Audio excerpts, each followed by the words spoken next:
The time has finally arrived, people. The Frieza whole saga for Dragon Ball Super is now over.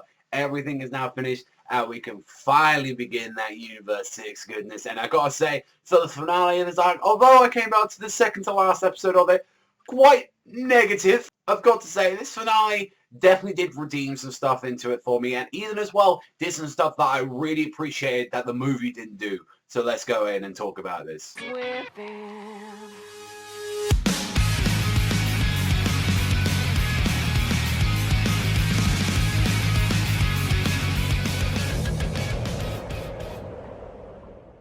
So first of all, I'd like to talk about the whole Vegeta turning into a Super Saiyan God Blue transformation. Gotta say, that was pretty hard, I'm not gonna lie. Still don't like it compared to the movie. Like, I don't like how they kind of like had this shell kind of transformation, while like, honestly, I thought his transformation was more badass than Goku's even in the movie as well. Like, I always thought he had a more cooler like transformation than even Cooler Fights.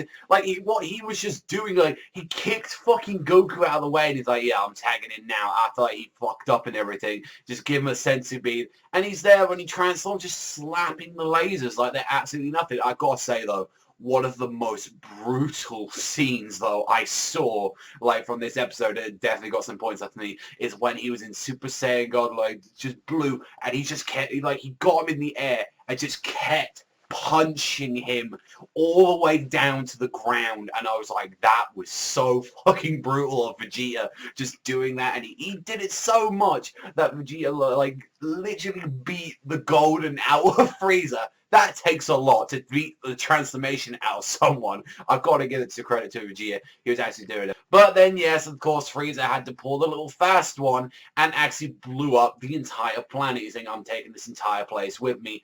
And this is something that really works well in the show, and they never showed this actually in the movie, is that they actually got to see everyone's last moments exactly. Like, you got to see, like, Pan and, like Videl, you got to see, like, what was going on with Trunks and Go. Everyone was happening, like, you know, stupid stuff was happening, like, Mr. Satan was just sleeping with Boo having a chill time, like, you know, goofy stuff was happening, and just to see like all that happening, even like you got to see from like Bulma's parents were just enjoying a cup of tea outside, and like they just got blown up right in front of their face. It was like, holy shit, that was actually kind of dark to see that. Like, that was really messed up. And even like you did get to see everyone's reactions, which we didn't just see in like the movie. It was like, all of them like, oh, they died. Like, oh shit, the planet got blown up. Like, even Goku. Like, to see Chi-Chi getting up there, it's still a little bit weird that, you know, like, Gohan was there, like, you know, actually saying, no, my child, no, everything. Goku's just like, fuck, I couldn't be Frieza. Like, you know, it was my fault. And even he had to point that out. Like, Whis had to point that out to him, say, yeah, I told you this stuff would happen. And he's like, well, I'm going to have to use my secret technique, which is I'm able to rewind time and find out that it's like, oh, I can only do it like 3 minutes and I can't do it. So you have one chance to take down Frieza for good. And it was both thanks to you and Vegeta that caused this situation. Like, your fucking like self-confidence and arrogance, and him just like pretty much toying with like Frieza at this point, pretty much got all their loved ones killed. So he had to go in last like quick minute before he blew anything up, go Super Saiyan Blue, and just do like, you know, the Kamehameha right in front of his face and finish him off. Although pissing off Vegeta quite immensely about this, like, he did get explained afterwards what exactly happened, and it was like, oh, thank you, you know, Whis and all that, like, getting involved, I'll give you a feast, and it's like, oh, we had to get involved in the end, saving this planet, I guess, because we like this food. Like, honestly, that's the only reason they said that. They don't give a shit about, like, Goku and Bulma and all them. Like, they just want the food. They just want a grand feast, and that's what they got exactly. One of the things that honestly really redeemed Gohan for me, especially in this, is when he said to Piccolo once they revived him, which was a little bit weird that they just revived him kind of off screen. That was a little bit weird just to do that. I thought they would have done like an episode like going to Nam again. That would have been kind of cool. Like, they go right there, and then they like actually, like, he's saying, begs to Piccolo, please train me. I need to get stronger. Like, he holds his wife and child, and he's like, I'm going to protect you next time. I'm going to get stronger.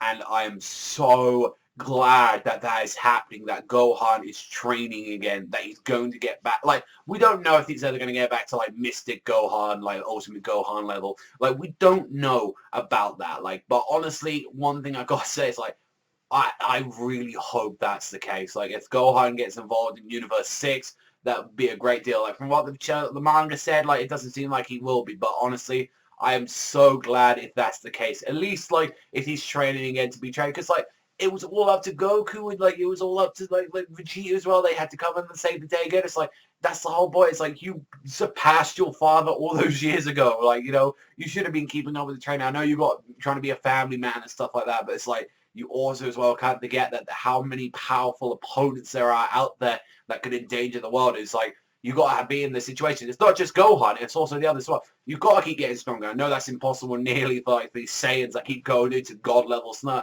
but you still got to keep your training. You still got to keep getting stronger and all that. Because like what would happen said situation where like Goku and Vegeta aren't there, or any of the Saiyans. So, you know, you just got to deal with that situation. And that's kind of what I liked about some of like the Dragon Ball Z movies, like especially I believe it was like the Bojack and Bound one, was one where like Goku wasn't actually involved in that one. It was just Gohan like trying to take on like Bojack and all them. So it's like that's why I enjoyed like they should do some more stuff like that. And who knows, maybe we might see that in the future. But I'm kind of curious exactly to see where they're going to go now with Universe 6. I'm excited that we're now about to see Champa. Like, we've only seen a real glimpse of him in the anime, and especially as well, we only know a little bit about him in the manga as well. So I'm really looking forward to seeing what they're going to exactly bring with Champa. So we'll honestly have to wait. But I think, honestly, it did some of the scenes, honestly, better than the actual movie itself. I wish the movie added some of those scenes in about, like, Gohan training, or some of this other stuff with Piccolo as well. Like, even the whole messed up part that you got to see with like all of them like dying, that was like actually really brutal just to see that they're all being happy and they're all enjoying themselves. Like even Krillin like shit like was shedding like wanted to shed a tear for like losing his wife and child. Goku's just like no, I guess that happens. Like shit. It's like it was just so weird. It's like fuck me, you don't care for your child, or you're like, well, your son's just died down there? It's like, fuck me, mate. Overall, though, I did think this was a good episode, though. I mean, you know, again, aside about, like, stiff animation aside and all that, it's like, actually did do a real good job in this one, and I actually did, like,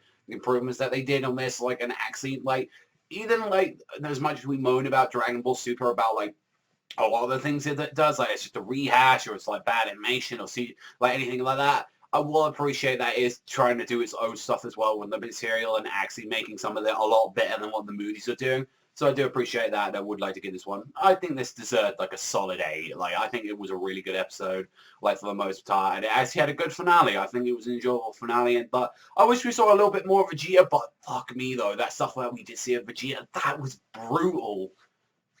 Thank you very much for watching as always, and I'll catch you guys next time.